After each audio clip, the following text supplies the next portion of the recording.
começar o nosso segundo episódio sobre experiência do cliente e hoje a gente vai falar sobre transparência e confiança.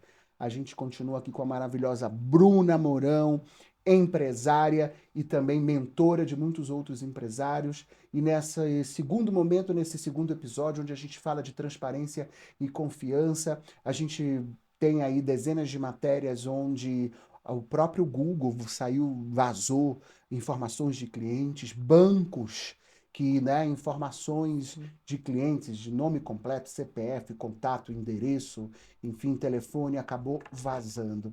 E é quando a gente fala sobre confiança, e não só no que diz respeito aos dados, né, dos clientes, mas até onde nós podemos ir e devemos ir, Bruna, para que aumente cada vez mais a confiança dos nossos clientes com a marca, com o serviço, com o produto. Olha, eu acho que quando o cliente ele sente essa confiança, né, na empresa, você consegue ganhar mais credibilidade com ele. Então, eu acredito que em todas as empresas a gente precisa entender qual que é a necessidade de certos tipos de acesso de acordo com aquele cargo. Nem todos os acessos são cabíveis a gente colocar para um certo colaborador, né? Então, a gente tem que ter esse cuidado. Poxa, o que que eu estou dando de acesso? O que que esse colaborador está conseguindo olhar ali do cliente? E esse é um filtro que a gente precisa fazer.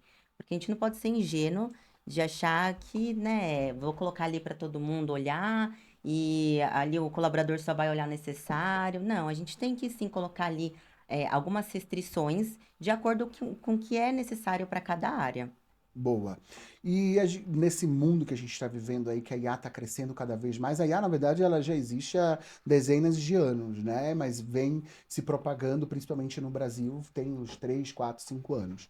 E ainda é um embrião por tudo que ela se propõe a fazer, e ela vem crescendo cada vez mais. Eu acredito que a grande tendência para esse ano de 2026 e as empresas que vão crescer são as empresas que investirem nessa transparência e confiança, tanto no guardar os dados fornecidos pelo cliente, como principalmente na confiança, de como essa relação de confiança está sendo gerada pelo cliente ao longo do tempo. Por exemplo, eu tive uma péssima experiência com uma marca que é de panelas que prometem que não gruda.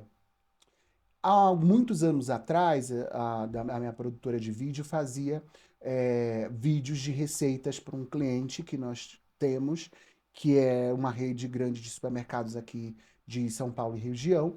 E a gente gravava essas receitas e a produção acabou comprando essas panelas. E aí, ok, sem problema nenhum, foi uma compra realizada numa loja física.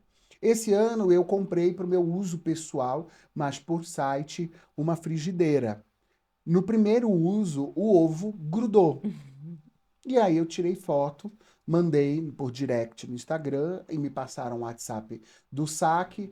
Fui muito bem atendido. Eu falei, nossa, vão resolver o meu problema. A moça, olha, você não vai ter custo nenhum, só coloca qualquer alguma outra caixa, bem guardado. Tá aqui a caixa postal e em 5 dias você vai receber. Eu recebi a panela, no caso a frigideira, só que ela até hoje continua grudando e eu desisti desse cliente, dessa empresa. Eu não, simplesmente eu não vou comprar mais, porque promete algo que não promete algo que não cumpre.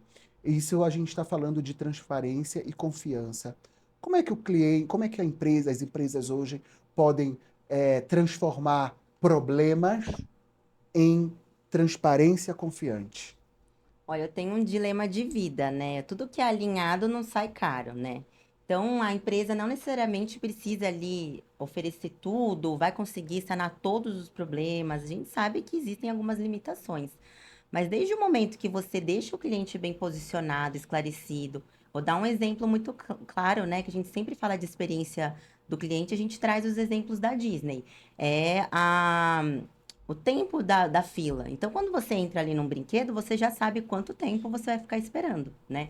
2 horas, tudo bem, eu tô proposto ali a ficar 2 horas na fila. Mas a partir do momento que eu entro numa fila, sem saber a duração, ou me prometeram que ia ser muito rápido, a minha frustração é muito grande de ficar ali 2 horas, né? Então, é essa transparência. A empresa ela tem que falar como que vai ser, o que que ela entrega, o que que ela não entrega, para o cliente estar ali alinhado. Você tem um exemplo maravilhoso. Eu tenho a formação de gestão Disney. A Disney, todo empresário precisa fazer essa imersão da gestão Disney, porque é a empresa, aí é uma opinião própria, é uma opinião minha, que entrega a melhor experiência do cliente, né?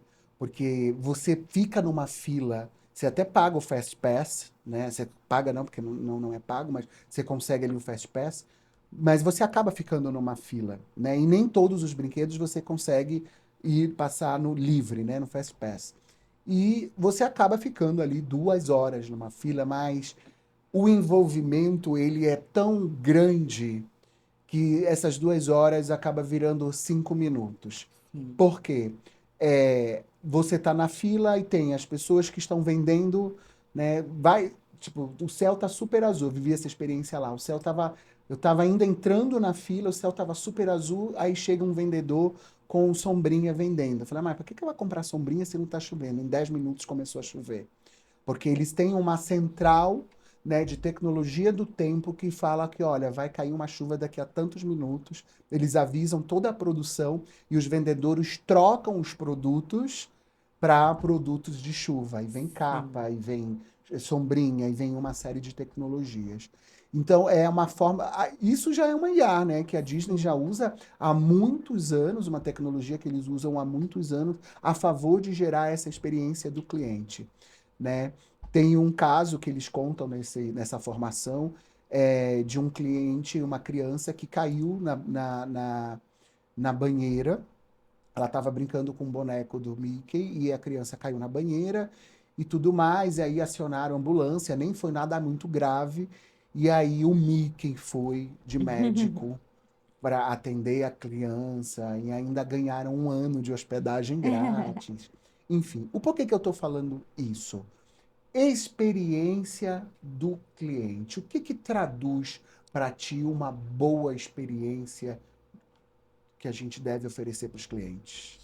Olha, eu me coloco sempre como cliente. Antes de pensar como empresária, eu gosto de pensar como cliente, né? Como eu gostaria de ser tratada. Então, acho que o primeiro ponto, quando a gente vai falar de experiência, é você ter empatia, né? Se colocar ali no lugar.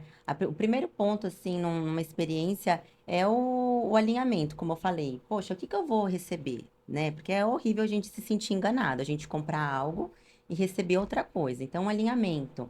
O respeito, né, a cordialidade, é o que eu sempre falo para as atendentes das minhas empresas.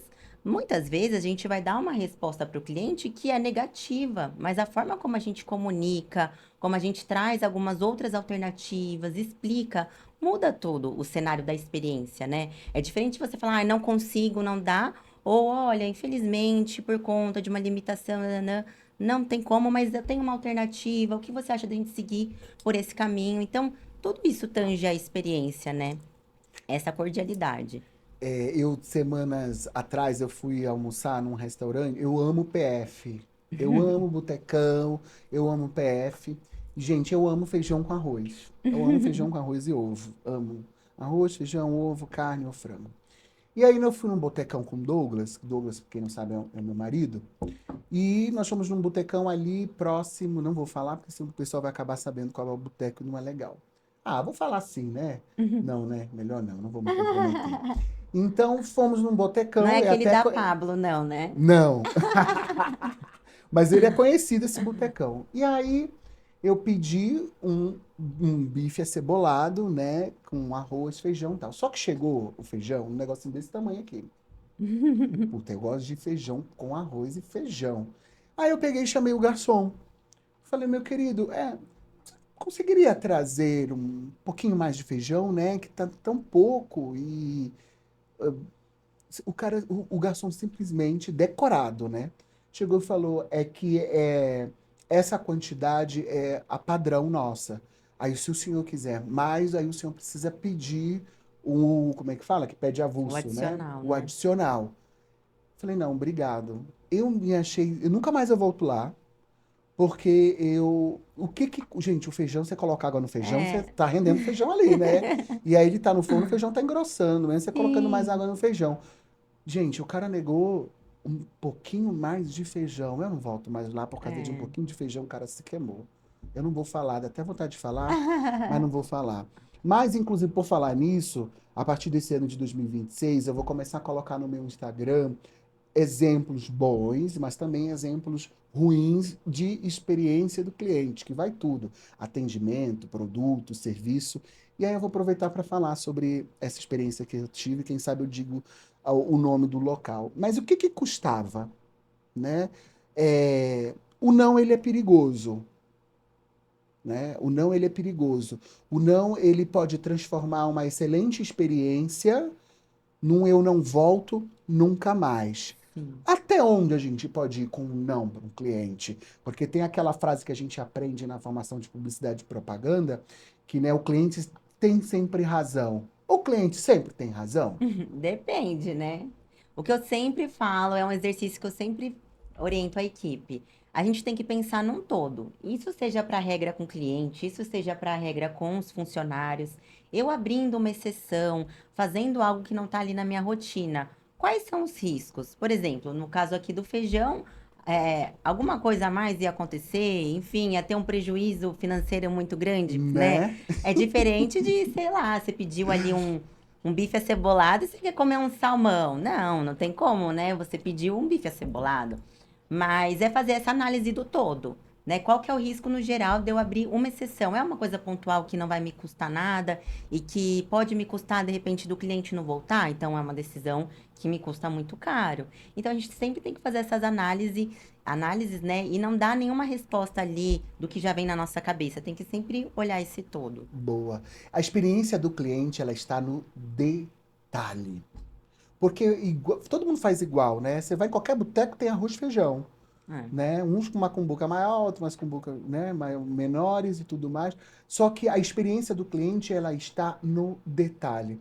Uma outra experiência que eu tive num lugar também conhecido aqui em São Paulo, eu não, dificilmente eu bebo, e aí eu fui pedir uma Coca Zero. O garçom trouxe a Coca Zero, só que ele derrubou a garrafa de Coca Zero na mesa. Derrubou e foi quase a metade da Coca Zero. O que é que você esperaria que o vai, você que é uma empresária que mentora empresários, o que que como você instruiria para esse garçom? O que que ele teria que fazer? Minimamente ali se desculpar, né? Limpar tudo e te trazer uma nova Coca-Cola. É Acho o que não tem muito que segredo, né? é o que eu fiquei esperando e todo mundo na mesa ficou esperando isso. Ah, Mas não, ele levantou a coca, pediu desculpa, limpou e não trouxe outra Coca Zero. nossa, O Douglas briga comigo porque assim, eu sou muito chato. Mas, assim, a gente que trabalha com isso, é. né, dou treinamento principalmente para equipe comerciais, mas também para atendimento. A gente faz ações de experiência do cliente, a gente forma pessoas em experiência do cliente. Então, eu observo tudo para que quando eu for, né, instruir as pessoas que trabalham comigo ou nos treinamentos que eu faço, eu dê esses casos para que não, as pessoas tenham um mínimo, né, de empatia, de perceber que, puta, não dá para fazer isso. É. E eu gosto de dar feedback. Eu falo pro Douglas, não, eu vou dar um feedback para esse garçom. Ele, não, calma, menos. O mínimo era, né, de chegar e trazer uma nova Coca Zero e tudo mais. Enfim, a experiência do cliente, ela está no detalhe. Num detalhe de um não bem dado. Não, o cliente não tem razão sempre. Sim. Né? O cliente, não, eu sou cliente também. Nem sempre a gente tem a razão. Mas tudo é como a gente fala. É. Tudo é como a gente proporciona para o cliente. E nós temos diversos cases de empresas que transformaram um problema, né, resolveu de uma forma tão fantástica que resolveu que fez com que um determinado problema transformasse a marca, a empresa em algo muito maior do que aquele problema que foi causado. Então, por isso que a gente precisa se atentar nos detalhes, né? Sim. Por isso que eu gosto do que vocês fazem, porque vocês não é porque vocês estão aqui na minha frente, não. O João está aqui, ele vai participar de um outro momento, de um outro podcast, mas o que vocês pensam nesse detalhe, né? E nós, enquanto cliente, a gente precisa dessa humanização, de que, puta, pensou em cada detalhe com carinho, em cada detalhe pensou, e a gente acaba se sentindo único. Sim. Como o cliente pode se sentir único? Olha, Ilana, eu acho que uma coisa muito básica no atendimento, que para mim é inegociável, é falar o nome do cliente, sempre que possível. Né? Poxa, tá ali no WhatsApp, a pessoa já se apresentou, apareceu o nome dele ali, porque nessas ferramentas hoje em dia já aparece o nome do cliente, você não precisa nem salvar, né? O que custa você falar o seu nome, falar o nome do cliente, isso já traz ali um respeito, uma cordialidade com esse cliente, né? E eu acho que escuta ativa, porque quando a gente tem respostas muito genéricas, como por exemplo esse garçom do feijão, que ali ele não se preocupou nem em entender a situação e como ele poderia driblar aquilo, de repente conversar com o supervisor para ver a melhor forma de resolver aquele problema, ele acabou perdendo o cliente. Então a gente tem que ter essa escuta ativa e pensar, poxa, o que eu posso fazer aqui nessa situação que não fere as regras da empresa, mas que ao mesmo tempo eu consiga deixar meu cliente satisfeito. Então isso é um trabalho de todos, não adianta também só o dono pensar assim e não conseguir passar essa cultura para a empresa, para os outros colaboradores, né? Isso é falta de treinamento, né? É falta de É, capacitação. Infelizmente, não sei se você enxerga, me fala se você enxerga dessa forma também, tem muitos empresários que não acreditam nessa capacitação do é. colaborador, no treinamento, e ele precisa ser constante, porque Sim, nós somos seres humanos e a gente esquece, né? A é, gente deixa passar na correria do dia a dia, às vezes a gente está com um problema em casa, e não adianta, o trabalho ele caminha junto com a vida pessoal. é. A antiga administração, eu tinha um diretor, eu tinha 19, 20 anos de idade, eu trabalho desde os meus 15 anos, mas eu tive um diretor que eu aprendi muito com ele, coisas boas e coisas ruins. E ele falava algo que hoje já não é tão aceitável, mas tem muitos empresários que vivem isso, que ele dizia, Elano, eu alugo o teu cérebro, falava assim mesmo, Elano, eu alugo o teu cérebro por 12 horas. Então, essas 12 horas a tua cabeça tem que estar aqui dentro. Essa é a administração antiga. A administração atual, moderna, não. Isso é completamente errado. Nós pagamos para os nossos colaboradores o salário, mas ele é um ser humano. E ele tem problemas, ele tem dificuldade. Não existe essa história. Antigamente as pessoas falavam: olha, quando você entra aqui na empresa, você deixa a sua família, você deixa os seus problemas, você deixa as suas dificuldades lá fora. Aqui dentro, estou alugando o teu cérebro. Não, não existe isso. Sim, Porque a pessoa ela chega no trabalho e ela traz o peso da família, dos problemas, das dívidas, das dificuldades e de tudo. sim. Mas a empresa tem a ver com o quê? Como a empresa tem tudo a ver com isso a partir do momento em que ela trata o colaborador como pessoa que tem os Exato. problemas e que tem as dificuldades. Sim. Até porque quando você programa um super evento, uma super ação para um cliente, e aquele colaborador não está bem, ele vai acabar com a atuação. Não é É, verdade? é Você verdade. concorda? Você acha Concordo. que também é esse caminho? Sim, lógico que você não vai permitir que ali a empresa vire um muro das lamentações, né? Ainda mais eu e o João, por nós sermos muito humanos, né? Conversar com todo mundo, a gente conhece a história ali de cada colaborador. A gente teve que, num determinado momento da nossa trajetória, colocar certos limites, né? Porque também não é nem muito bom uma empresa que coloca esse muro e que não quer saber do pessoal, do profissional, como também ali deixa a empresa virar o caso de família ali, ficar o dia inteiro falando de problema, né? Mas é em detalhes mesmo, por exemplo, poxa, já aconteceu com uma colaboradora nossa que ela perdeu um ente muito próximo, né? E eu precisava dar um feedback nela, assim, de algo que aconteceu muito, assim, terrível, né? Eu falei, poxa, mas agora não tem nem como. O certo seria eu já dar esse feedback no dia seguinte? Seria. Mas eu vou ter que esperar um pouco, esperar ali 1, 2 semanas, porque, né, perdeu a mãe, não tinha como dar um feedback daquele. Ela não ia nem absorver, ia deixar ela Sim. pior.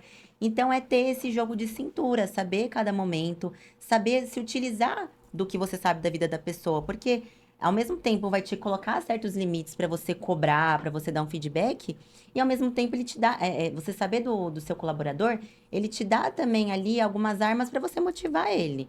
Então, eu sei mexer com os sonhos dos meus colaboradores, o que a pessoa quer, que o filho dela quer, e ali no dia a dia eu vou motivando em cima disso. Então, tem que ser um mix ali, né? Você saber da vida da pessoa e saber como utilizar isso na melhor, de No forma momento certo, estratégica, né? né? E Bruna, vê se eu tô errado, pode discordar, tá? E a gente está quase acabando já esse bloco, daqui a pouco a gente vai mudar essa tela para os tentáculos dos soft skills do povo. Enquanto ele muda lá, eu quero ver que você pode desconcordar, tá? Não concordar comigo. É, os empresários precisam também saber que os colaboradores não são amigos deles, não é verdade? Sim. E os colaboradores precisam saber que os donos também não são amigos deles. E que no trabalho nós não temos amigos. Nossa, Elano, você fala de humanização e você está falando que a gente não pode ter amigos em trabalho. Eu tenho amigos meus até hoje de empresas de quando eu era CLT e tudo mais, e nós somos amigos Sim. até hoje. Mas as pessoas elas precisam entender que no trabalho é trabalho. É. Nós podemos nos relacionar bem, posso até convidar para um churrasco em casa, mas é Uhum. trabalho. Por quê? Numa concorrência, pegar dois colaboradores que são super amigos, numa concorrência onde o empresário precisa escolher entre um ou outro, vai ter uma briga ali. É. Uma reflexão, Elano, que eu sempre faço é qual que é o principal ponto dessa relação para mim? É um amigo muito grande meu e que eu tô pensando em trabalhar com ele? Eu penso assim, eu tenho que então saber que a partir do momento que ele trabalhar comigo, eu vou ter que priorizar o profissional e eu posso perder esse amigo. Vale a Uhum. pena eu colocar o profissional e perder esse amigo no futuro? Porque você tem que estar ciente, né? E a mesma coisa, o contrário. Eu contratei uma pessoa e que eu gosto muito dela, tá, mas qual que foi meu primeiro ponto ali? Não foi o trabalho? Então, sempre tem que ser isso, no final das contas. Você priorizar do que a gente tá falando ali, Sim, entendeu? e ser profissional, porque aí as pessoas confundem muito as relações dentro do trabalho. Ah, a gente tem que ser amigo de todo mundo. Sim, É, gente, você tem que relacionamento é tudo. Só que a partir do momento em que eu começo a abrir a minha vida, é. né, aquilo pode virar contra mim ó, eu tenho uma vaga para ser diretor. É, Aí tá os dois amigos lá. Dependendo da índole de um ou de outro, aquilo que eu sei da vida pessoal do outro vai virar contra ele numa sim, concorrência de vaga. é É verdade. isso, não é isso? Com certeza. Né? É, Então as pessoas precisam ter bastante cuidado com isso. sim. Mas Elano, o que isso tem a ver com a experiência do cliente? Tudo a ver com a experiência do cliente, porque eu entrego para o cliente aquilo que eu sou. E tem pessoas que acham que o cliente é amigo, né? E não é bem assim, Não é é bem assim. cliente. É, Cliente é cliente. Você gera um relacionamento, você gera uma intimidade, mas cliente é muito bem falado, Bruna. sim. Cliente é sempre cliente, É, colaborador é sempre o colaborador, e o empresário é sempre o empresário. é. Mas aí é um tema para um outro momento que é sobre chefia e liderança. Soft skills do povo.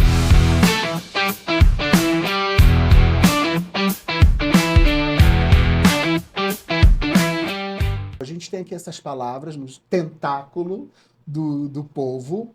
Escolhe uma para você dar uma desdobrada nesse final desse segundo episódio. Falando de experiência do Falando de cliente, né? experiência, qual desses soft skills que você acredita que não pode faltar em um profissional quando a gente fala para gerar uma excelente experiência do cliente? Olha, sem dúvidas, para mim é a proatividade, né? Por quê? Quando a gente pensa na experiência do cliente, não existe uma receita de bolo. Podem acontecer ali situações diversas e que fogem ali do que a gente entende que é um processo, né? Eu sempre falo, meu Deus, acho que a gente nunca vai ter visto de tudo aqui na vida. Sempre surgem situações novas, né? Mas a partir do momento que a gente tem essa proatividade, quer resolver problema, não terceiriza, é protagonista ali daquela resolução, a gente entrega a melhor experiência para esse cliente.